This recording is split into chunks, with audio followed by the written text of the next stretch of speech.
Welcome to the ARS show. मैं YouTuber ARS आज फिर से मैं एक हेल्थ के टॉपिक को लेकर आया हूँ। मुझे बहुत ज़्यादा तुम्हारी फिक्र है, इसलिए मैं बैक टू बैक हेल्थ के टॉपिक को ले रहा हूँ और बहुत सारे जो हमारे गेस्ट है वो डॉक्टर्स है। और आज के इस टॉपिक में हम बात करेंगे डॉक्टर किशोर सुरवसे से। कुछ किशोर सर MBBS से MD है और स्पेशलाइजेशन है कम्युनिटी मेडिसिन का। डॉक्टर साहब, welcome to the ARS office. Thank you. और मैं बहुत खुश और हैप्पी हूँ कि मतलब हमारे परभनी के अंदर इतने टैलेंटेड लोग हैं। और जैसा आपके बारे में सुना है कि मल्टीपल डिग्रीज है, मल्टीपल फील्ड में आपके अचीवमेंट्स है।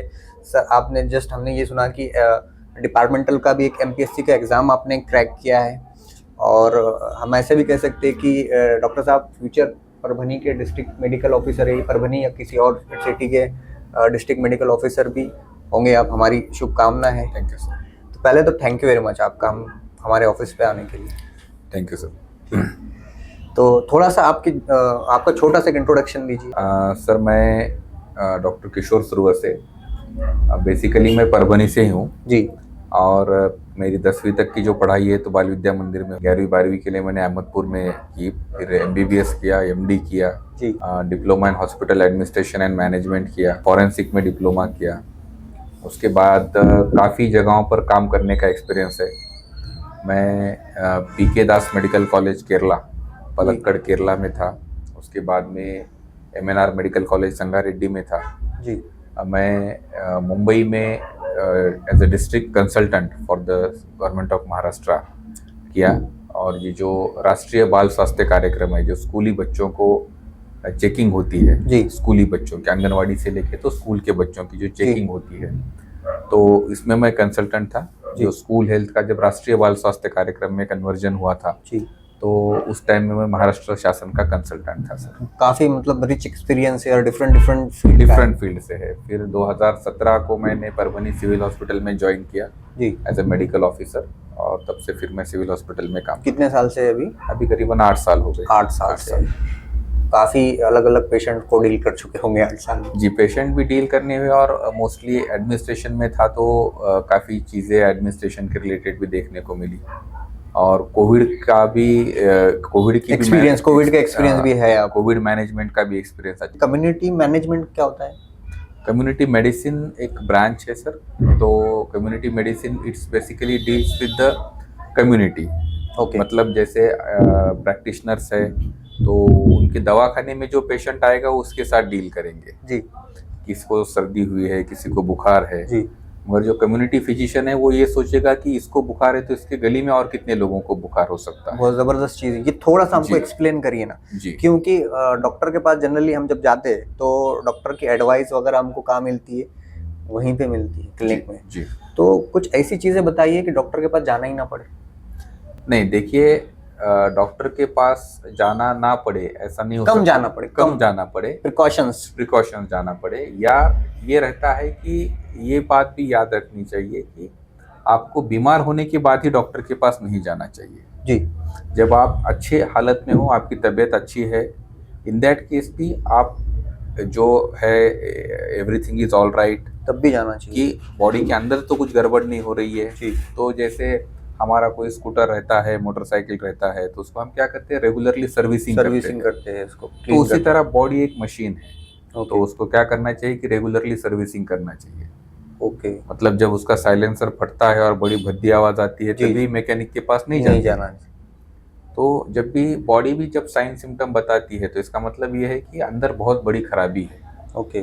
तो वो नौबत किसी पे ना आए, इसलिए हर किसी को याद रखना चाहिए कि रेगुलर चेकअप जो है जी, तो वो रेगुलर चेकअप होना चाहिए। जैसे आपका बर्थडे ले लो, 15 अगस्त ले लो, 26 जनवरी ले लो, या कोई एक साल का दिन ऐसा आप फिक्स कर लो, चेकअप करना चाहिए कि उस साल में जाके आपने डॉक्टर को वो दिन में बताना है। आपके ब्लड टेस्ट करने हैं, आपका BP चेक करना है, आपकी शुगर चेक करनी है, वजन चेक करना है जी। ये सारी चीज़ें रेगुलरली होनी चाहिए। ओके। अभी करंट अगर मैं बात करूँ तो कौन कौन से ऐसे डिजीज़ है जो कम्युनिटी में है या फिर बहुत तेज़ी से फैल रहे हैं या आगे चांसेस है कि और बढ़ेंगे? देखिए 2-3 तरह के डिसीजेस रहते हैं मेंटल डिसीजेस रहते हैं, इन्फेक्शियस। तो बेसिकली दो तरह के डिसीजेस होते हैं जी। जिनको हम पहले बोलते हैं कि communicable diseases and non communicable diseases. Okay. Communicable diseases बोले तो एक आदमी से दूसरे आदमी को हो जाएंगे। अच्छा, एक से दूसरे को जाएंगे। जैसे जैसे समझो आप फर्ज करो मुझे टीबी है, जी। तो आपको, आप मेरे आजू बाजू में बैठे हैं, मैं खांस रहा हूँ, तो मेरे जो सिम्टम्स है, नहीं, मेरे जो माइक्रो ऑर्गेनिजम्स है जो मुझ में प्रेजेंट है, ओके, वो आप में जाके फिर आप भी बीमार हो जाओगे। उसको कहते हैं कम्युनिकेबल डिसीजेस ओके, या इन्फेक्शियस डिसीजेस। एक आदमी से दूसरे आदमी को उसका इन्फेक्शन होता है। और कुछ डिसीजेस जो होते हैं उसको बोलते हैं हम नॉन कम्युनिकेबल डिसीजेस। जो दूसरा ग्रुप है जी, उसको हम कहेंगे कि नॉन कम्युनिकेबल डिसीजेस। जी, तो नॉन कम्युनिकेबल डिसीजेस ये है कि वो एक आदमी को अगर हाइपरटेंशन है तो जी। वो दूसरे आदमी को नहीं उसको होगा। छूने से नहीं होगा हाइपरटेंशन। एक आदमी को अगर शुगर है तो वो दूसरे आदमी को शुगर नहीं होगी। जी, तो इसको कहते हैं कि नॉन कम्युनिकेबल डिसीजेस। ओके, अभी जैसे कि साइंस ने काफ़ी तरक्की कर ली है, फिर अपने पास अच्छे अच्छे एंटीबायोटिक्स है, अच्छी दवाइयाँ है, हॉस्पिटल्स है। जी, अभी गांव खेड़े तक भी जैसे कम्युनिकेशन के साधन है, बस है, लोगों के पास मोटरसाइकिल है, तो लोग यहाँ तक आ सकते हैं दवाखाने तक। जी, तो इन्फेक्शियस डिसीजेस का जो प्रमाण था वो थोड़ा सा कम हो गया कम हुआ है। कम। मगर साथ ही साथ जो लाइफस्टाइल में चेंजेस आए हैं, जी, जैसे कि तेल का इस्तेमाल ज़्यादा हो रहा है, जी, और फिजिकल एक्सरसाइज जो थी, जैसे पहले एक गांव से दूसरे गांव जाने के लिए कोई पैदल जाता पैदल जाता था, और परभनी जैसे शहर में भी हम देखते थे कि ऑफिसेस को लोग साइकिल पे जाते साइकिल थे। पे जाते थे।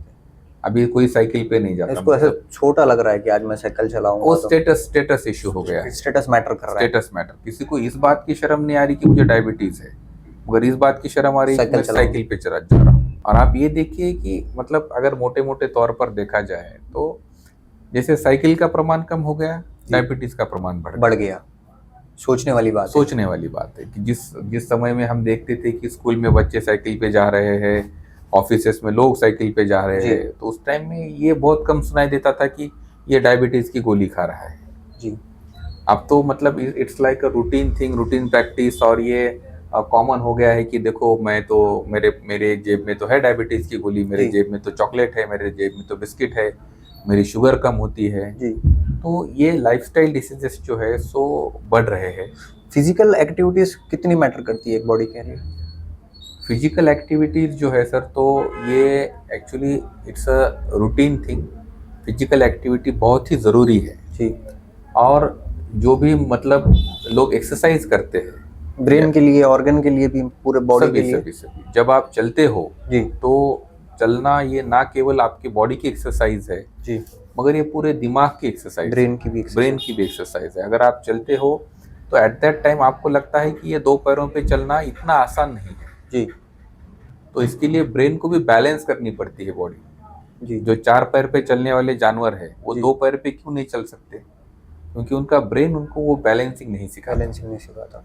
तो इंसान जब दो पैरों पे चलता है तो इसका मतलब ये है कि उसका ब्रेन उसको सिखा रहा है, या ब्रेन की भी एक्सरसाइज हो रही है। जी। चलने में केवल पैर नहीं है, ब्रेन तो चलने में ब्रेन भी है, हाथ भी है। कौन कौन सी चीजें इससे इम्प्रूव होंगी इसकी?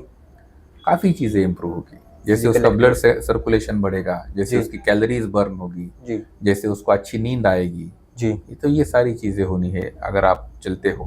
अच्छा, अभी मैंने एक चीज़ देखा है, फोकस किया है, उसके ऑब्जर्व किया है, कम्युनिटी के अंदर या सोसाइटी के, मेरे या आसपास के अंदर, या खुद मैं भी ले लूँ उसके अंदर, मैं भी कहीं ना कहीं उससे डील कर रहा हूँ। आजकल हमने देखा है कि जो यूथ है वो, उसका जो रूटीन है, डेली वाला रूटीन पूरा टूट गया है। कि आज मैं देखा कि बहुत सारे यूथ जो है तो सो नहीं पा रहे टाइम पर, ये सुबह उठ नहीं पा रहे, या रात में उसकी प्रॉपर नींद नहीं होने की वजह से पूरा दिन उसका जो पावर चाहिए या फिर स्पिरिट चाहिए काम की, या फिर वो उसकी जो मोरल बोलेंगे कहीं ना कहीं डाउन हो रहा है उसकी वजह से। डेफिनेटली इसमें दो तीन बातें हैं। एक तो यह है कि ये समझना बहुत ज़रूरी है कि इंसान एक प्राणी है, एनिमल है। जी। तो जब सूरज डूबता है, अंधेरा होता है, तो कुछ बॉडी के अंदर इस तरह के केमिकल्स आते हैं, कुछ क्या कहेंगे हम उसको कि संप्रेरक या कुछ इस तरह के ट्रांसमीटर्स आते हैं जी, कि उससे हमें नींद आने लगती है और बॉडी अंधेरा होने के बाद में वो रिलैक्स होती है, उसको नींद आती है जी। ये सब होता है। मगर क्या हो रहा है कि हम मोबाइल देखते हैं, ये प्रकृति के लैपटॉप देखते हैं, तो हम अपोज जा रहे हैं उसके। और दूसरी बात ये हो रही है, जैसे कि किसी को शराब की लत है या किसी को गांजा पीता है, कोई गुटखा खाता है, इस तरह की जो एडिक्शन थी, जी, तो अभी ये इंटरनेट का और मोबाइल का एडिक्शन बढ़ इट्स रहा वन काइंड ऑफ एडिक्शन। है। It's a one kind of addiction. और 2014 में national journal of community medicine जो था, तो उसमें मेरा एक रिसर्च पेपर पब्लिश किया था मैंने जी। कि regarding the internet addiction in youths, कि जवान लोगों में इंटरनेट एडिक्शन कैसे बढ़ रहा है। जी, तो उसमें मुझे ये दिखाई दिया कि जैसे समझो हमारे बचपन में था कि कुछ अगर डाउन्स आते हैं, जैसे माँ बाप हमें कुछ कहते हैं या एग्ज़ाम में मार्क्स कम आते हैं, तो उस कंडीशन में क्या होता था कि हम हमारे दोस्तों के पास जाते थे, किसी रिश्तेदार के पास जाते थे, उनमें घुल मिल जाते थे, या दोस्तों के पास हमारी वो बात शेयर करते थे जी, कि अरे मेरे पापा ने कुछ आज बोल ऐसा, दिया, हाँ। मेरी मम्मी ने आज डांट दिया मुझे।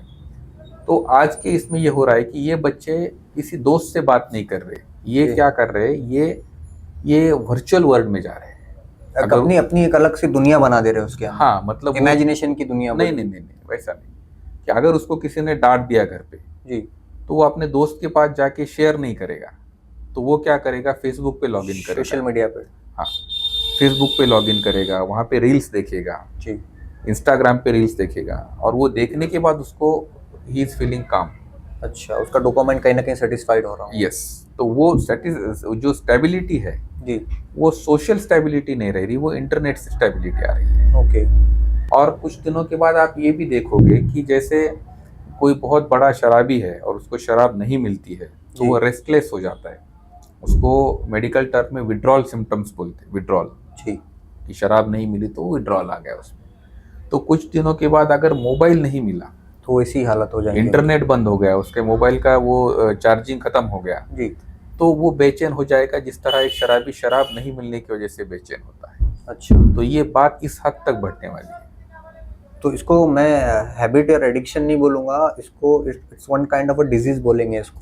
या डेफिनेटली ये एडिक्शन के बाद में, कुछ दिनों के बाद में डेफिनेटली ये डिसीज में भी कन्वर्ट हो सकता है। और कुछ दिनों के बाद आप ये भी देखोगे कि दवाखाने में लोग इसलिए एडमिट हो रहे हैं कि मोबाइल ज़्यादा देख रहा है ज़्यादा, उसका मोबाइल छुड़ाना है। जैसे आजकल एडमिट होते हैं, दारू छुड़ानी है, तो मोबाइल छुड़ाने के लिए भी लोग दवाखाने में एडमिट हो जाएंगे। अच्छा, ये दिन बहुत दूर नहीं है देखने के लिए। नहीं, और मैंने इसमें ये चीज़ देखा कि सिर्फ इनका नींद का प्रॉब्लम नहीं हो रहा फ़ोन की वजह से, जो उनका फोकस है और जो कंसंट्रेशन है टुवर्ड्स देयर वर्क, जॉब या कोई भी जो फील्ड में है वो फोकस नहीं हो पा रहा है, कंसंट्रेशन बिल्ड नहीं हो पा रहा है, डेफिनेटली एक जगह वो बैठ नहीं पा रहा है, एक बेचैनी उसके अंदर देखने को मिल रही है। ये भी बहुत सारे चीज़ें सिम्टम्स देखने को मिल रहे हैं एक्सेसिव मोबाइल के यूज़ की वजह से।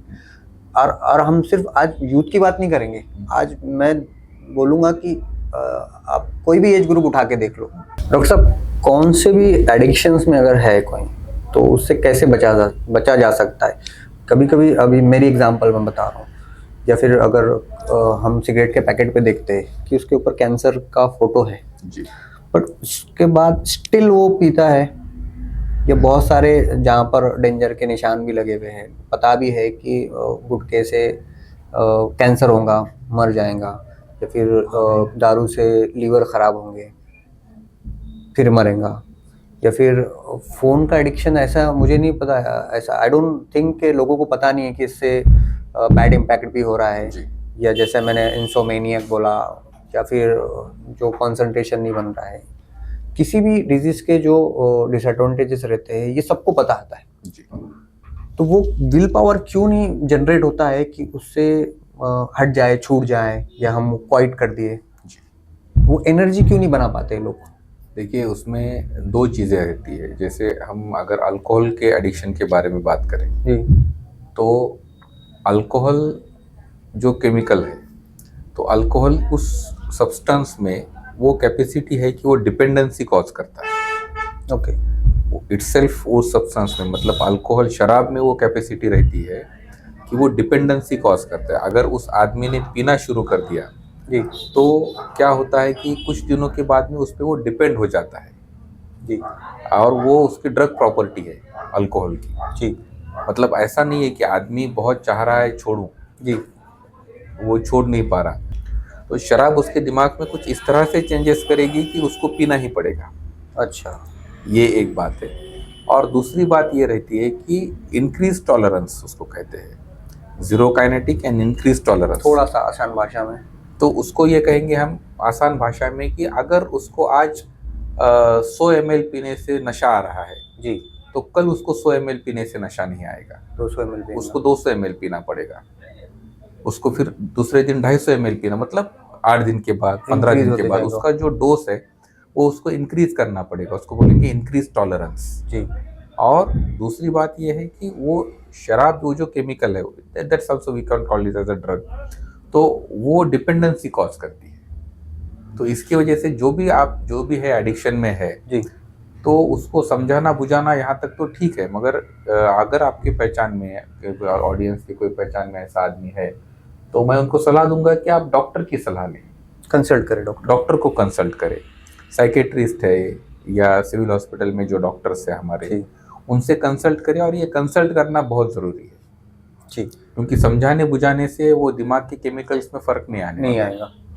अच्छा, इसमें और एक चीज़ हम देख सकते हैं कि एम्बिशंस नहीं है, कोई गोल नहीं है, एम नहीं है, उसकी वजह से भी ये एडिक्शंस में जा सकते हैं।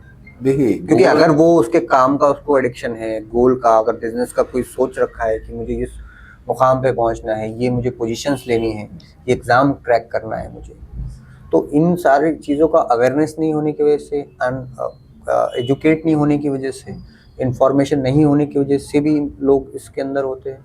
नहीं, मैं वैसा नहीं सोचता कि जैसे देखिए हर किसी को कुछ ना कुछ काम है, हर कोई अपने अपने छोटे मोटे ही क्यों ना हो तो काम में बिजी है जी, मगर एडिक्शन का जो बेसिक रीज़न रहता है वो एक तो ये रहता है कि जो एडल्ट बच्चे हैं, जी, जो 13 से 16 17 20 की उम्र के जो नौजवान बच्चे हैं, जी, तो उनको ये एडिक्शन के बारे में एक क्या कहेंगे उसको हम, कि एक अट्रैक्शन रहता है कि ये करने से कुछ खास है, अच्छा, तो एडवेंचर करना है। एडवेंचर है ये। मैं सुसाइड, जी, सिगरेट पीऊंगा तो कुछ एडवेंचर है, मैं शराब पीऊंगा तो कुछ एडवेंचरस है, I want to try that adventure. Okay, जैसे ये उम्र ऐसी रहती है कि उनको रिस्क टेकिंग पसंद है, ऊपर से कूदी मारना पसंद है, बड़े झूले पे झूलना पसंद है, गाड़ी तेज भगाना पसंद है, उसी तरह उनको लगता है कि शराब पीने में भी एडवेंचर है। अच्छा, और दूसरी बात ये बहुत उस पर मायने रखती है कि आप किस लोगों की संगत में रहते हो, कम्युनिटी और माहौल कितना डिपेंड करता है इसके अंदर। बहुत बहुत माहौल डिपेंड करता है। सोसाइटी, उसके साथ के उसके जो दोस्त है, उसके दोस्त है, साथी है, अगर उसके घर में कोई सिगरेट पीता है, जी, शराब पीता है, तो वो माहौल उस पर बहुत असर करता है। वो बच्चे जो ये माहौल देखते जी, हैं शराब का, सिगरेट का, तो वो बहुत जल्दी कैच हो जाते हैं। इंडियन सिनेमा टेलीविजन कितना इम्पोर्टेंट रोल प्ले कर रहा है। Definitely because they are ideals, heroes और आइडियल्स। आज अगर मैं बात करूँ एक मूवी की, पुष्पा, देखी है आपने? जी, तो पुष्पा अगर मैं देखूँ तो बहुत ज़्यादा उसको क्रेज़ है, छोटे छोटे बच्चों में मैंने उसका क्रेज़ देखा। बट उसमें मैंने देखा कि उसने जो प्रमोशंस किया है मूवीज़ के अंदर, वो अल्कोहल का क्या है, न्यूडिटी का क्या है, अब्यूसिव लैंग्वेज किया है उसके अंदर, और सिगरेट का किया है, बहुत सारी चीज़ों का किया है। जी। और मतलब हम इन चीज़ों को सोचते नहीं कि इसका क्या सोसाइटी के ऊपर बैड इम्पैक्ट पड़ेगा। देखो, एक्ट तो ऐसा है कि हम उस पर वो वार्निंग देते हैं जब भी कोई स्क्रीन पे सिगरेट पीता है या शराब पीता है, तो वो वार्निंग आती है कि शराब पीना सेहत के लिए हानिकारक है या स्मोकिंग करना सेहत के लिए हानिकारक है। हर शॉट में, हर सीन में वो आपको बताते हैं, मगर उस पर कोई गौर नहीं करता। जी, और जो मतलब आइडियल लोग जैसा है कि कोई मेरा हीरो पसंदीदा हीरो है जी, और वो जिस तरह से कपड़े पहनता है तो मैं भी चाहता हूँ कि उस तरह से कपड़े पहनूं या उस तरह से हेयर स्टाइल बनाऊं, तो इट्स दैट सिंपल कि जो यूथ है वो उससे इम्प्रेस होता है। फिर वो अगर स्मोकिंग कर रहा है, वो धुआं उड़ा रहा है, तो मुझे भी लगता है कि मैं भी धुआं उड़ाऊं। अच्छा, तो इट्स लाइक दैट, वो इम्पैक्ट जो रहता है तो सोसाइटी। गवर्नमेंट इसमें, सेंट्रल और स्टेट गवर्नमेंट क्या कर रही है? मतलब बहुत सारे जो यहाँ पे इनके रिहैब सेंटर होंगे, या फिर कुछ इंफॉर्मेटिव, या फिर कुछ इनके सेमिनार्स को कंडक्ट होते हैं।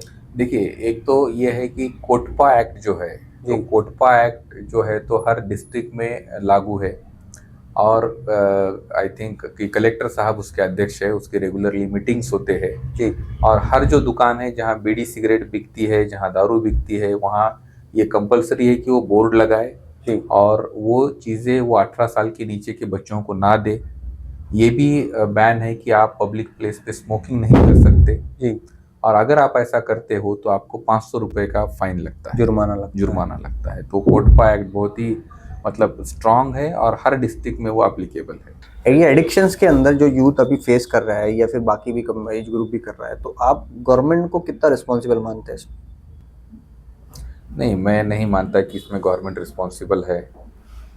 डेफिनेटली ये मतलब जो भी एक्ट्स है, जैसे कि 18 साल के नीचे बच्चों को जी। टोबैको नहीं बेचना चाहिए या शराब नहीं बेचनी चाहिए, तो ये सारी चीज़ें तो गवर्नमेंट की तरफ से इम्प्लीमेंट हो रही है। अच्छा।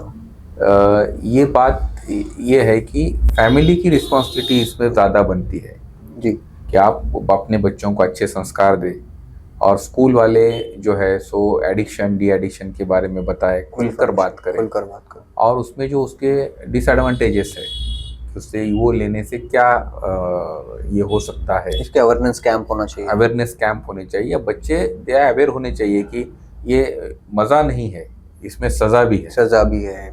लॉन्ग टर्म जो उनको तकलीफ पेन होने वाला है, हाँ। लॉन्ग टर्म जो डिसएडवांटेजेस होने वाला है, उस पे तो वो focus- जर्नी का मतलब उसको जी। पता ही नहीं है। उसको अभी टेम्पररी जो प्लेजर मिल रहा है उस चीज का, हाँ, वो जो हाँ। मजा आ रहा है उस टाइम पे उसको जो चीज चाहिए, वो ये हो रही है। तो ये लॉन्ग विजन नहीं होने के कारण, एम्बिशंस नहीं होने के कारण ये मुश्किल आ रही है। मुश्किल आ रही है। मैं लास्ट एक क्वेश्चन आपसे पूछना चाह रहा हूँ कि थोड़ा सा आप हमारी जो डेली रूटीन है या डाइट है या क्या न्यूट्रिशंस लेना चाहिए डेली बेसिस पे, थोड़ा सा शॉर्ट में बता दें।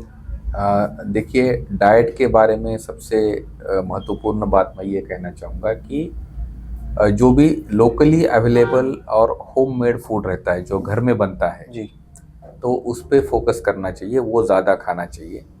इसके बजाय कि होटलिंग है या पैक फूड है, उसको होटल का कम खाना चाहिए। बेसिकली मैं ये हमेशा एडवाइस देता हूँ कि जो आप आटा खाते हो घर में, वो आपके गली की चक्की से पीस कर लाओ।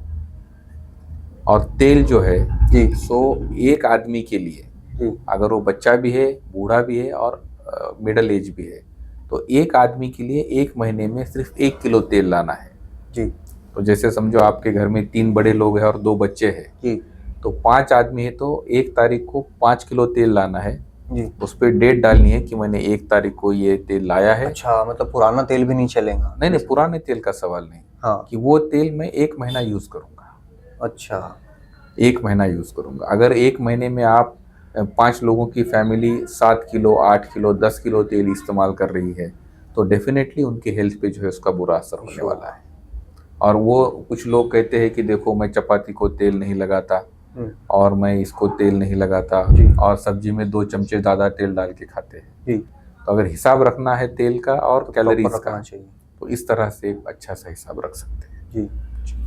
तो जैसे आपने बताया कि तेल कितना इम्पैक्टफुल होता है, कि मैंने सुना है, बताया कि हमको उतना तो मेडिकल टर्म्स के बारे में पता नहीं होता है कि हार्ट अटैक्स का जो प्रमाण जो बढ़ रहा है जी, वो तेल के कारण है।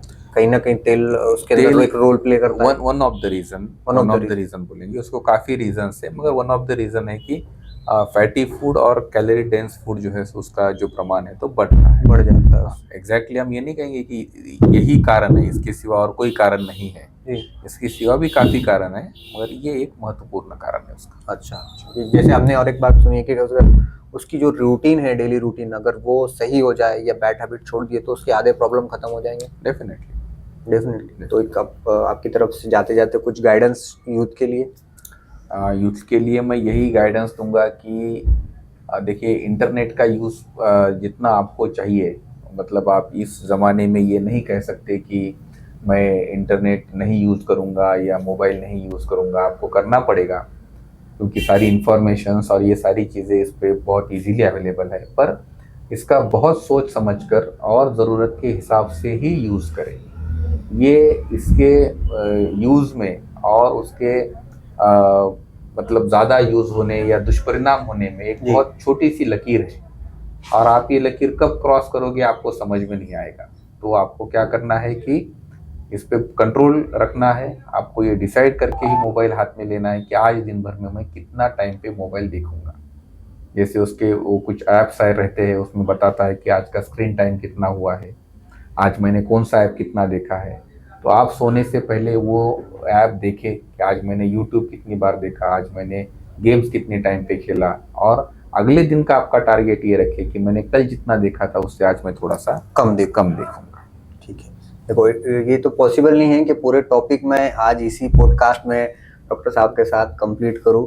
डॉक्टर साहब, हमको और नेक्स्ट जो है एक सीरीज आपके साथ बनानी है। बिल्कुल, बहुत करेक्ट। सारे टॉपिक्स अभी है जो अनआंसर्ड है। बिल्कुल। बहुत सारे जो सवाल मेरे दिमाग में है वो मुझे आपसे पूछना है कि मैंने ये भी सुना है कि यूथ जो है, एक यूथ का बहुत ज़्यादा ह्यूज अमाउंट वाला यूथ पोर्नोग्राफी की तरफ भी जा रहा है। जी। उससे क्या इम्पैक्ट हो रहा है? मैंने सुना है कि ये जो इंस्टाग्राम और फेसबुक है, ये एक डोर है, पोर्नोग्राफी का रास्ता है वहीं से, और बहुत सारे स्टूडेंट है वो, ये क्वेश्चन रहेगा हमारा। उसके बाद छोटे जो बच्चे जो भी एडिक्टेड है फ़ोन्स के अंदर, उनसे भी हम वो टॉपिक के ऊपर भी बात करेंगे। तो ऐसे बहुत सारे टॉपिक्स है जो हम डॉक्टर साहब से मिलेंगे। मिलते हैं, आज के लिए इतना काफ़ी है, और मिलते हैं नेक्स्ट पॉडकास्ट में। Thank you very much. Thank you. Thank you sir.